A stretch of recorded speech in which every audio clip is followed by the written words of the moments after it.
Voici le jeu Numé4 Junior sur le dénombrement et la numération. Nous allons avoir plusieurs catégories de cartes. 70 cartes nombres, avec soit les mains, les ronds, les nombres, version avec des carrés, étoiles, majuscules et cônes. Également dans le jeu, plusieurs cartes actions, une bleue et plusieurs oranges, qui seront utilisées en fonction des règles, des différentes règles du jeu de cartes. Associés à ce jeu-là sont proposés deux fichiers photocopiables, le niveau moyen grand et le niveau CP. Pour chacun, vous retrouverez des règles de jeu, des activités ludiques, des plateaux de jeu, planches de domino ou planches de bingo. Les planches de bingo sont en fin de livret, les activités photocopiables entre les deux, les jeux de plateau au milieu avec les dominos et les règles de jeu tout en début de fichier. Voilà pour la présentation générale de Numé4 Junior.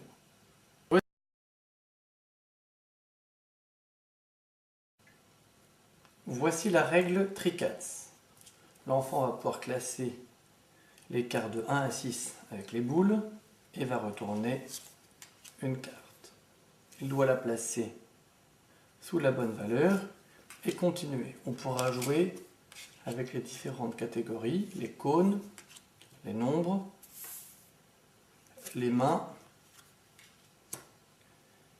les carrés ou les étoiles. Et ainsi de suite, compléter son jeu, toutes les cartes. Deuxième possibilité, faire le jeu du memory. On pourra jouer avec quelle que soit la considération ou jouer avec des familles. Pour le jeu du memory, il suffit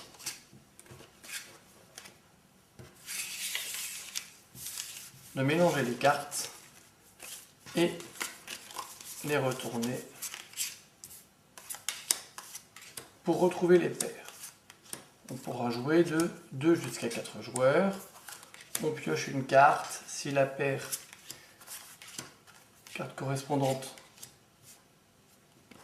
est retrouvée, on peut gagner. 1 et 2, les cartes ne sont pas équivalentes. C'est le joueur suivant qui retourne une carte. 6 et 4. Les cartes n'ont pas la même valeur. Le jeu continue. 5 et 3. Toujours pas de carte équivalente. 4 et 4. Le joueur a trouvé deux cartes qui valent le même nombre. Il gagne les cartes et continue. Le but va être de gagner le maximum de paires sur la table. Deuxième possibilité, avec ces cartes-là, reprendre toutes les cartes du Memo4 et y ajouter la carte souris bleue pour pouvoir jouer au Misty. Il suffit pour le Misty de distribuer des cartes entre les joueurs.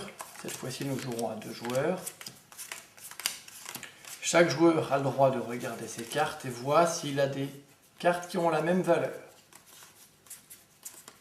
Exemple, la main avec les 5 doigts et 5. Ensuite, on pioche dans le jeu du voisin, on prend une carte et on voit si on peut faire quelque chose avec.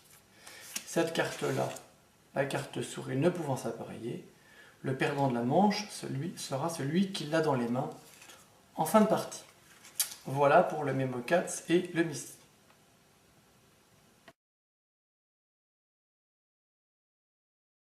La règle des familles.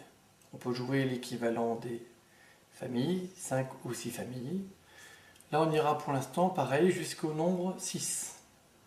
Chaque joueur a le droit bien sûr de regarder ses cartes et il peut demander au joueur suivant s'il l'a.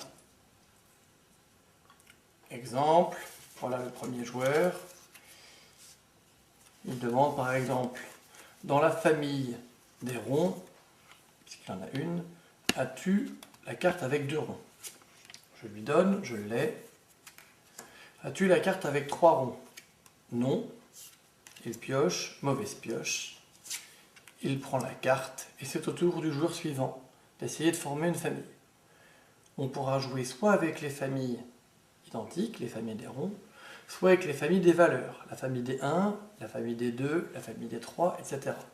Le but est de gagner le maximum de familles.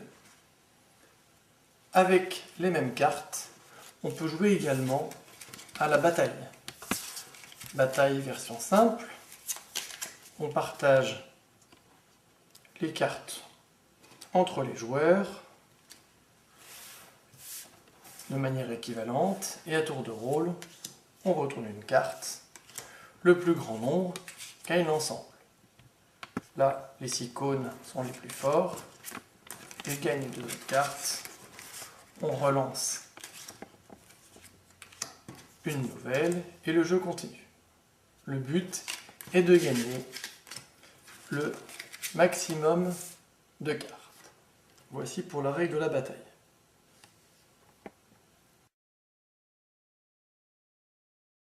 Voici la règle des défis.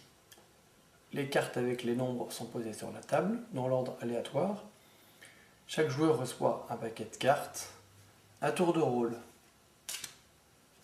les joueurs retournent une carte, comptent très vite le nombre et pointent le plus rapidement possible sur la bonne réponse. Le joueur qui tape le premier sur la bonne réponse reçoit la carte qu'il pose face découverte.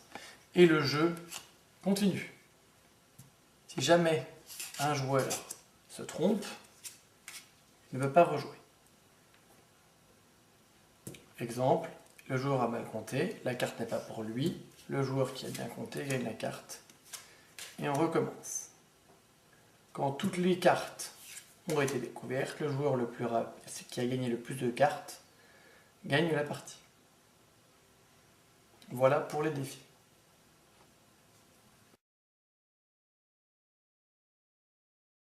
Voici la règle Identicats.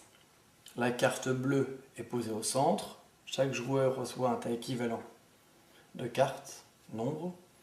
Le premier joueur retourne une carte. C'est au tour du second. Si les joueurs ont la même valeur, ils doivent taper sur la souris, sinon le jeu continue.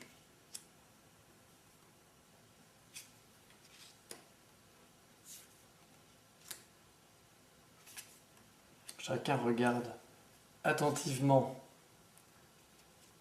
les valeurs. Dès qu'un joueur pense avoir la même valeur que quelqu'un, il tape. Exemple, là, nous avons 9 cônes. La main, il y a 9 doigts. Le joueur le plus rapide donne ses cartes à l'adversaire et relance la partie. Et ainsi de suite. Si un joueur, nous avons 3 et 3, dès qu'un joueur a la même valeur, il relance. Si un joueur se trompe en comptant, exemple, le joueur qui a 10 a tapé alors qu'il n'était pas dans le duel, il reçoit toutes les cartes et les met sur son paquet. Et le joueur suivant relance.